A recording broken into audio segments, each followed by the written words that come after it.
요시아와 같이 마음을 다하여 뜻을 다하며 힘을 다하여 모세의 모든 율법을 따라 여호와께로 돌이킨 왕은 요시아 전에도 없었고 후에도 같은 자가 없었더라. 그러나 여호와께서 유다를 향하여 내리신 그 크게 타오르는 진노를 돌이키지 아니하셨으니 이는 므낫세가 여호와를 경노하게 한 그 모든 경노 때문이라.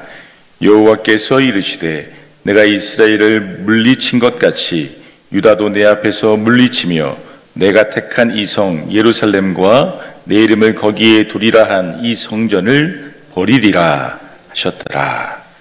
아멘.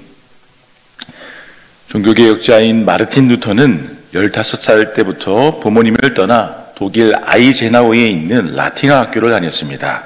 그리고 루터가 청소년기에 머물렀던 아이제나우의 소박한 2층 집 앞에는 루터를 기념하여서 사과나무 한 그루와 함께 비석이 하나 세워져 있는데 그 비석에는 이러한 문구가 쓰여져 있습니다. 그리고 내일 세상이 멸망함을 알지라도 나는 오늘 사과나무를 심겠다. 내일 세상이 멸망함을 알지라도 나는 오늘 사과나무를 심겠다. 여러분, 이 문구는 한 사람이 맞서기에는 너무나 거대한 조직이었던 가톨릭의 부패와 부정, 그리고 교회의 어두운 암흑과 같은 시기 속에서 목숨을 걸고 종교개혁을 일으킨 루터의 일생을 대변해주는 문구가 아닐 수 없습니다. 여러분, 오늘 성경 본문을 보시면 우상을 숭배하는 너무나 어둡고 악한 영적 기근의 때에도, 그래서 하나님의 심판이 다가오고 있는 중에도 묵묵히 자신만의 사과나무를 심은 인물이 또다시 등장하게 됩니다. 바로 남유다의 요시야 왕입니다. 우리 본문 25절 말씀 함께 봉독하십니다. 요시야와 같이 마음을 다하며 뜻을 다하며 힘을 다하여 모세의 모든 율법을 따라 여호와께로 돌이킨 왕은 요시야 전에도 없었고 후에도 그와 같은 자가 없었더라. 아멘. 요시야와 같이 모든 율법을 따라서 여호와께로 돌이킨 그 사람은 요시야 전에도 없었고 후에도 그와 같은 자가 없었더라. 여러분, 요시야 왕은 그동안 다른 왕들이 신경 쓰지 않던 모세의 율법책을 발견하게 되었습니다. 이스라엘에게 생명보다 소중한 모세의 율법책이었지만 더러운 우상숭배로 인하여서, 타락한 범죄로 인하여서 그 존재조차도 희미해졌던 모세의 율법책을 발견하게 된 것입니다. 요시야는 발견한 율법책에 담겨져 있는 하나님의 말씀을 서기관 사반을 통하여서 분명히 읽고 접하게 됩니다. 그리고 그 마음이 활짝 열려 하나님의 말씀에 감동한 요시야는 자신의 옷을 찢으며 회개하게 되죠. 그리고 율법책의 말씀을 남유다 온 백성들에게 전파하게 됩니다.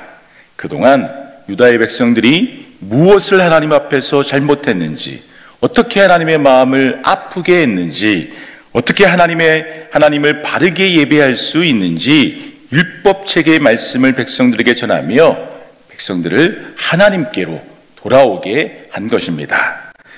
그리고 그동안 산당을 통하여서, 흰돔의 아들 골짜기를 통하여서, 남창을 통하여서, 우상의 여러 상과 여러 제단들을 통하여서 이스라엘 백성들이 우상 숭배를 자행했던 그 모든 것을 요시야는 깨끗하게 소멸하게 됩니다. 시간과 인내를 가지고 백성들에게 율법의 말씀을 가르쳤으며 그동안 여러 우상 숭배로 인하여서 하나님의 마음을 너무나 아프게 했던 것들을 요시야 왕은 발견한 율법책을 통하여서 너무나 규모가 큰 종교개혁을 일으키게 되는 것입니다. 그런데 여러분, 요시야 왕은 모든 것이 좋고 평안할 때 종교개혁을 한 것이 아니었습니다. 문제가 없었다면 종교개혁을 일으킬 필요도 없었을 것입니다. 요시야 왕은 이스라엘이 너무나 많은 문제가 있을 때 그 문제를 해결할 수 있는 그 해결책을 강구한 것입니다. 사실 요시야 왕은 여러 우상 숭배의 문화 속에서 그 속에 본인도 동화되어서 우상 숭배자로 살 가능성이 높았습니다. 다른 이스라엘의 많은 왕들처럼 하나님을 저버리고 여러 이방 우상들을 높이면서 그렇게 방탕하게 살 수도 있었습니다. 어려서부터 늘 눈앞에 보이던 것이 우상들이고 그 우상들 앞에 절하던 사람들이니 어쩌면 요시야 왕도 그렇게 살아가는 것이 너무나 당연하였습니다. 그러나 다른 악한 이스라엘의 왕들과 달리 요시야 왕은 다른 점이 있었습니다.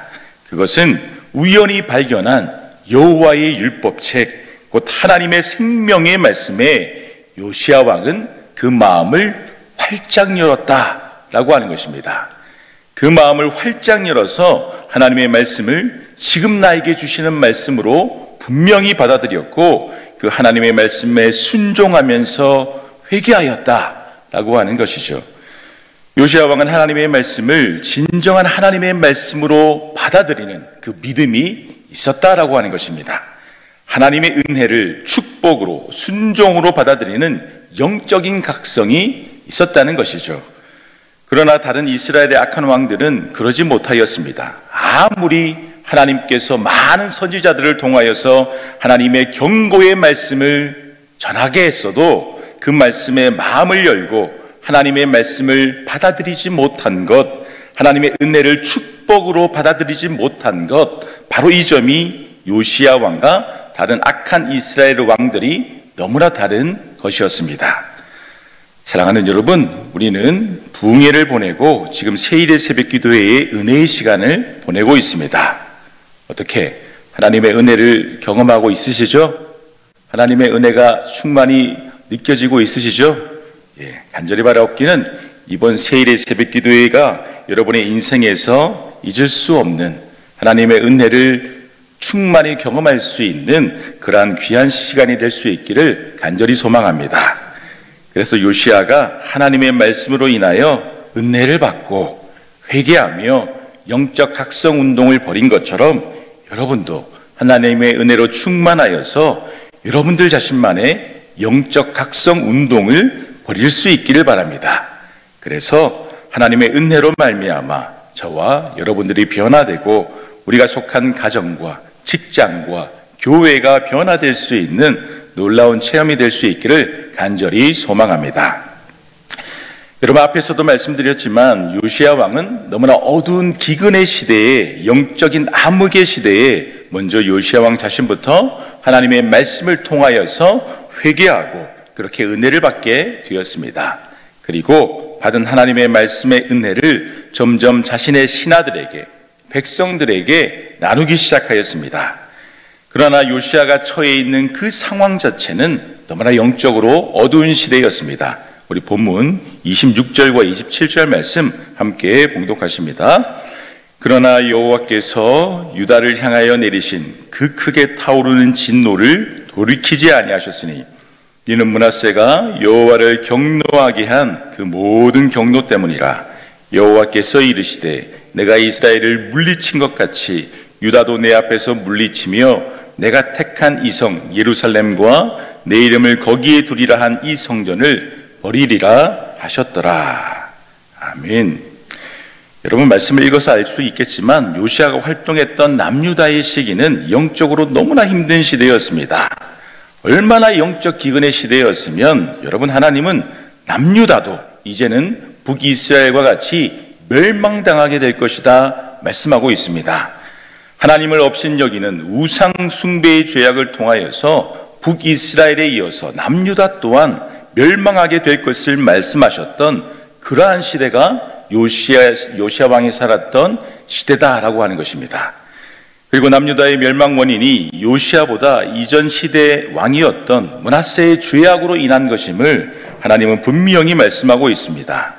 그 전에 남유다의 악한 왕들의 영향도 있지만 결정적으로 이전 모세 시대 때에 있었던 악한 아모리 사람들, 가나안 사람들의 죄악보다 더욱더 악행을 펼쳤던 므낫세 왕으로 인하여서 이미 남유다가 헤어나올 수 없는 그런 죄악의 구렁텅이에 떨어졌다라고 하는 것입니다. 그래서 하나님은 어떻게 보면 남유다의 회복을 위하여서 심판을 허락하시겠다 말씀하고 있는 것입니다. 아무리 선지자를 보내고 아무리 하나님의 말씀을 전해도 악한 우상 숭배의 죄악에서 돌이키지 않는 왕들과 그 백성들로 인하여서 하나님은 남유다에 심판을 내리시기로 작정했던 것입니다. 사랑하는 여러분, 요시야 왕은 이런 영적인 암흑기의 시대에 종교개혁을 일으킨 것입니다. 이미 나라의 명우는 기울고 있고 온 나라의 백성들은 우상 숭배에 젖어들어 있으며 이웃의 이방 나라들은 남유다를 잡아먹기 위하여서 호시탐탐 기회를 노리고 있는 그 영적 기근의 시대에 요시야 왕은 하나님의 말씀의 은혜를 받고 왕으로서 자신이 할 수 있는 최대한의 영적 각성에 몸부림을 치게 된 것이죠. 하나님의 은혜로 인하여, 하나님이 주신 말씀으로 인하여 너무나 어두운 시대였지만 그래도 어떤 말씀이라도 순종해 보려고 하는 것, 영적인 발버둥이라도 쳐보려고 하는 것, 이것이 진정으로 하나님을 믿는 성도의 삶임을 요시야 왕은 분명히 우리에게 보여주고 있는 것입니다. 사랑하는 여러분, 분명히 이번 부흥회와 세례 새벽 기도회를 통하여서 받은 은혜가 있을 것입니다. 하나님이 주신 은혜의 말씀이 있을 것입니다. 그렇다면 간절히 바라옵기는 한 말씀이라도, 한 부분이라도, 무엇이라도 하나님의 말씀에 순종할 수 있는 우리가 되었으면 좋겠습니다. 하나님의 자녀는, 복된 주님의 성도는 그 시대가 아무리 영적인 암흑기의 시대라 하더라도 한 그루의 소망의 사과나무를 심는 성도인 것입니다. 주님이 허락하여 주신 자기만의 십자가를 지고 나아가는 것이며 주님이 맡기신 자신의 가정과 직장과 교회와 나라와 공동체 가운데에서 하나님께서 자신에게 주신 그 역할을 잘 감당하는 것입니다. 그렇게 너무나 짙은 어둠을, 영적인 암흑기의 시대를 밝은 빛으로, 밝은 믿음의 소망으로 바꾸어 나갈 수 있는 저와 여러분들이 될 수 있기를 간절히 소망합니다. 하나님, 저희에게 복된 주일을 허락하여 주셔서 새벽 기도회를 통하여서 주일 아침을 열 수 있게 하시니 감사를 드립니다. 오늘 주일 예배를 통하여서 또 많은 양일의 성도님들이 예배를 참여하게 될 것인데 그 예배를 통하여서 하나님의 말씀을 발견할 수 있는 귀하고 복된 예배의 시간이 될 수 있도록 인도하여 주시옵소서. 영적인 암흑기의 시대를 살아가고 있습니다. 이 어두운 시대 가운데에서 우리가 그 시대에 동화되고 그 시대에 섞여서 어두운 모습으로 살아갈 것이 아니라 우리가 하나님의 말씀 앞에 각성하여서 다시 한번 더 영적으로 새벽을 깨우고 우리의 믿음을 깨워서 정말 이 세상을, 이 어두운 세상을 복된 빛으로, 밝은 믿음의 소망으로 그렇게 복되게 살아갈 수 있는 우리 모두가 될 수 있도록 인도하여 주시옵소서. 감사를 드리며 예수님의 이름으로 기도드립니다. 아멘.